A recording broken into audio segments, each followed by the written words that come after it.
Hi, everyone, and welcome to yet another Let's Skill Up podcast where I am joined by my partner in crime, Charles Fellingham. In these podcasts, we have jam sessions, talk about lessons learned, battle scars from our various experiences, delivering training, helping to really drive business results through skill building and knowledge acquisition. So welcome everyone. Charles, today we are here to talk about a topic that can be challenging sometimes, using notes and resources as the facilitator when we are delivering a training. Why is this challenging sometimes? Well, it's your professionalism speaking. If you're reading from an open book in the front of the room, word for word, verbatim from the facilitator guide, that is not a good look. And so we want to give everybody here, and thanks for coming in, some advice on how to use the notes you need to be able to deliver successfully. How many times have we seen that where we have facilitators or presenters maybe reading from the slide or saying, I didn't have enough time to prepare today, so I'm just going to read from my notes. Right. And then what if we're in the audience, what do we feel? What do you feel in that moment? It can't be good. I mean, I hope you're self-aware enough to realize that people in the room that are in the seats, whether it's virtual or live, they're thinking, how have you earned the right to be in front of the room delivering this content and making it count if you're not prepared? Many of us in the audience, I've experienced this. We think, okay, I'm going to open up my laptop and get some work done and I'll read the slides later because this is the exact same thing. I can read the slides. Why would I have someone read them to me? Or I can read this information. Why would I have someone read this to me? I can engage with it much better on my own than having someone just read it out loud. Right. Yeah, and we feel like we have the slides at our disposal to be our notes.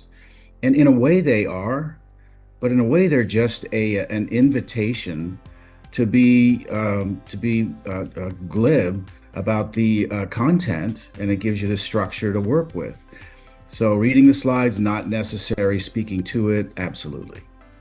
It goes back to the concept of visual aid. Do you remember using that word for instead of slides? Visual aid. It is there to aid the visual communication, not to be the entire communication or the entire message. This is one of the areas that I like where virtual is actually easier than live, because I can you and I could be delivering a virtual presentation right now, a training class. I have notes perhaps in front of me, but you can't see it. Mm-hmm. And the participants can't see it. And the art form there is not reading it like it sounds like you're reading it. It's speaking to it like it sounds like it's just natural. Exactly. So advantage in virtual, which I kind of like and have used before. The point across the board, whether we're virtual or we're in person, is to focus on connection with our audience, right? And if we're reading, we disconnect from our audience. So I agree. Being virtual, we can have our notes directly in front of us. It does create that risk of potential disconnection. Yeah. So I'm curious, Charles, how do you position your notes so that you can stay connected with your audience, but still have your reference material? Right.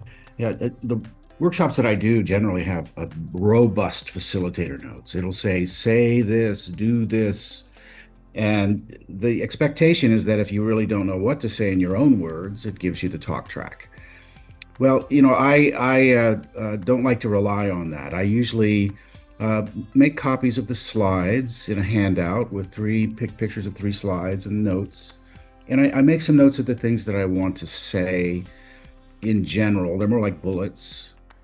But I'm confident enough in my ability to know the content to be able to speak to it with just a bullet point.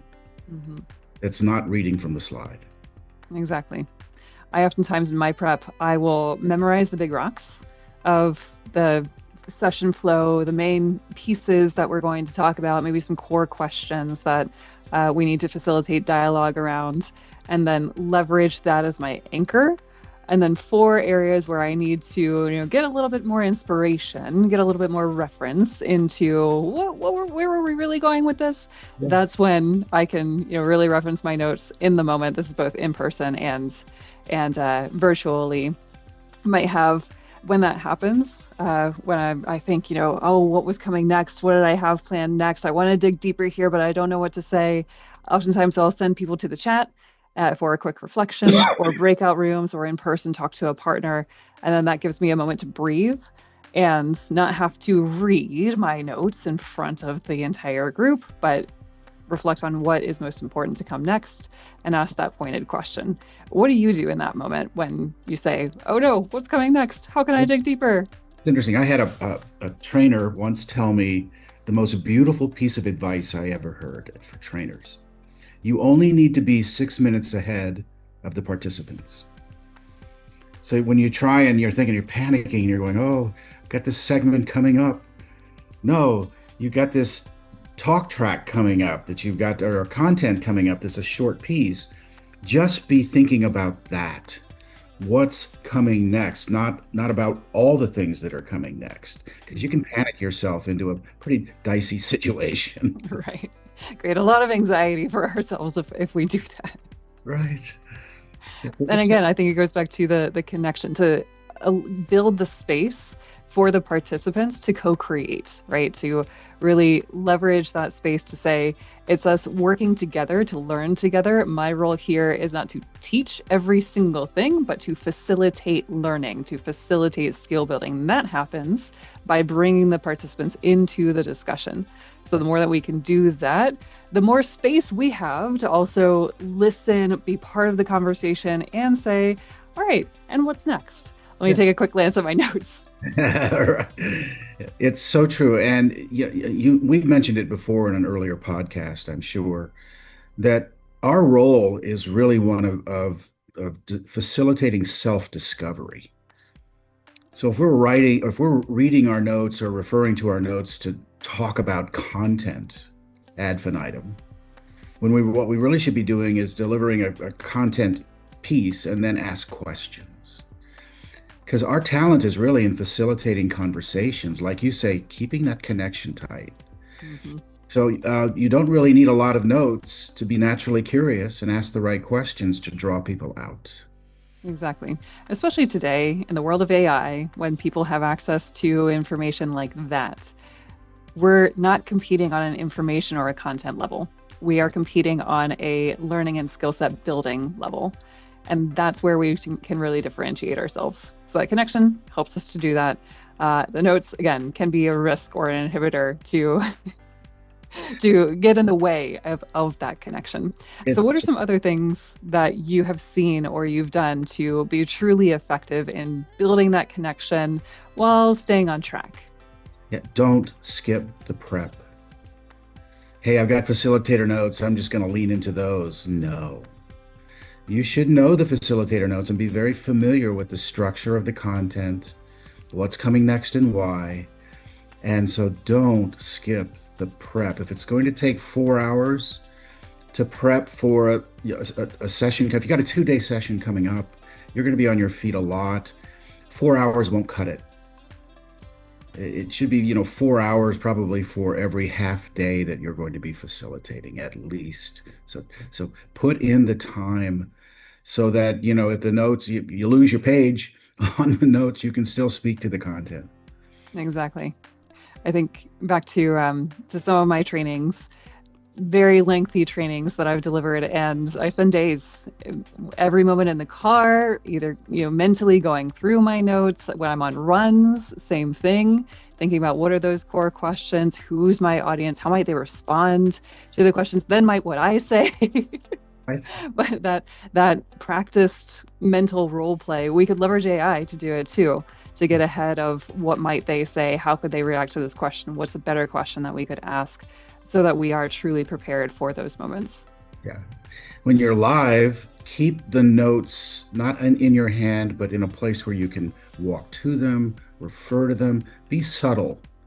Don't be obvious with respect to leaning on the notes and the resources that you need to be able to deliver the content. And why would you say that? What's so important about being subtle in referencing our notes? Well, you need to be the master of the content. And if you're constantly referring to your notes, taking like spanses of time with dead air, while you're referring to the notes, you lose your credibility as Hmm. a content expert or a content deliverer. And so keep the notes in a place where you can refer to them. Find moments, I call it moments to cheat. If they're in a breakout session, they're in a small group, that might be the opportunity to go look at what's coming next right after this. So keep your thoughts focused in chunks of what's coming next right after this and how am I going to deliver this. And it should be, Exactly. yeah, if you're really well versed in the material, it should just be a reminder and not just an in the moment, this is what I'm going to do, just coming up with it. A reminder and a way to make sure that we are staying on track from a time standpoint. And if we get off track, to think about where we need to make adjustments. But thinking back to why it's so important to be subtle, yes, definitely the credibility note, also the attention span note. So one of our roles as the facilitator is to keep people's attention. And once we lose it, then we have to do extra work to get it back, right? We've mentioned this in a different podcast. Oftentimes we are, in a sense, competing with all of the other potential attention getters that our audiences have, right? We have email notifications. They're comparing us to, other experiences, TV shows. They're comparing the experience to movies too. How can we keep them in the experience and not have them disconnect from the experience? The more we keep them in it, the more engaged they will be.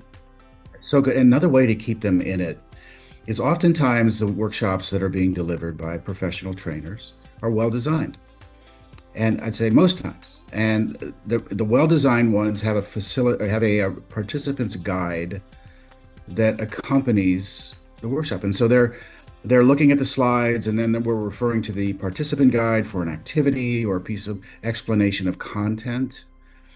You don't want to ask people to read the participant guide to understand the content better. That's low energy. But what you do want to do is, my rule is take the course with them. So I've got the participant guide handy, and I know what page they need to be on, and I refer to it. And usually in the participant guide, there's the explanation of the content there, and you can refer them to it rather than having to just explain it to them or read it to them. Mm-hmm. Very helpful for different types of learners. For those who are more auditory, they can really lean on our instructions that we give verbally. For those who are more visual, they have the visual reference. So very much agree there. Not only in our prep do we prep the facilitation, but we have to make sure that we know that participant guide like the back of our hands. As a matter of fact, that's usually what I do when I prep, is I'll have the slides open and the participant guide in my hand. I'm saying, as I'm going through this, I want to see what they're looking at and visualize it from their point of view. Mm-hmm. It really does help, I think, me to deliver smoother without relying too much on facilitation guide notes. Exactly. I love too your point about basically taking the training with our participants, because that helps us to be real, to be in the moment, and to, again, go back to that co-creation. We're all figuring this out together. Yes, I have the content and I'm the expert from the content standpoint, but we're all still growing together. And that level sets, or that creates this space of psychological safety. Let's learn from each other rather than lecture style, everyone hearing from us as a facilitator at the front of the room. You can take the course with them to a new level too, which helps you really understand what they're going through. And if there's an exercise where, for instance, saying describe an initiative where you need to collaborate with people from other functional groups. I'm going to write an initiative that I'm working on in the participants guide. I'm actually going to do the writing and do the prep as they would, so I can give them an example. And that way it's clear for them. Examples are better than reading content or using resources in that way. So I take it with them literally to an nth degree. Exactly. That helps us to upskill in that particular skill set as well, not only our facilitation skill set. Yeah. So yeah. Go ahead. Okay. So it was early in my career. I really didn't have a process for preparing where I could use notes less. that evolved over time. So if you're a new trainer and you're watching this and you struggle with, what should be the right process to prepare so that I can rely upon, my internal knowledge more than the written notes, which should be just a reference point to remind you where you are and where you're going. Develop your own process, but it should be a combination of the slides, participant guide, facilitator notes, with less emphasis on facilitator notes than the other two resources. Exactly, exactly. That helps us to stay in the moment, stay connected with our audience, and to truly drive not only their growth, but our growth as well by taking the training with them. Right. Yeah. Well, Charles, we started out talking about using notes and resources and how to best do that in our trainings, and really we've landed with how to truly drive connection and how to make sure that we are participating in the training with our participants. What would you say is one final nugget that you would give to our trainers who are listening in? Give yourself a pep talk that you've got this. Get your confidence up, get your inner voice working for you, and it will really help you to have the confidence to deliver in moments when the resources aren't there, and you have the ability to punch through. Exactly. I would say remember your why, right? Include that as part of that pep talk. Why are we here? We are here to help people transform, here to drive pretty incredible results through the trainings that we deliver. So thank you everyone for joining us today for our Let's Skill Up podcast. If you enjoyed this, feel free to feel free to share, and feel free to come back. Also, take a look at letskillup.com, where you'll see plenty of resources, our facilitator playbook, in addition to others that can help you to upskill your training. Thanks, everyone, for joining us, and have a great rest of your day. So long.